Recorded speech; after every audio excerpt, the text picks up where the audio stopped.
Jack Monroe is a British food writer, journalist and activist known for campaigning on poverty issues, particularly hunger relief. Monroe initially rose to prominence for writing a blog titled A Girl Called Jack and has since written for publications such as The Echo, The Huffington Post, The Guardian, and The New Yorker, as well as publishing several cookbooks focusing on austerity recipes and meals which can be made on a tight budget. Monroe was born in Southend-on-Sea in 1988 to David Hadjikostas and Evelyn Hadjikostas, a former nurse. Her father is of Greek Cypriot heritage. He served in the British Army for 7 years, then with the fire service for 30 years. He was awarded an MBE in 2007 birthday honors for services to children and families. Monroe has 3 siblings.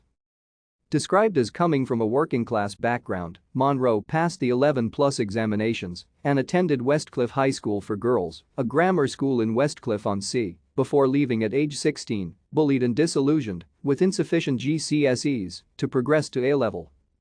Monroe left home and worked in a chip shop before taking a job as a call handler for Essex County Fire and Rescue Service. Thank you for watching. Like and subscribe if you would like to view more of our videos. Have a nice day.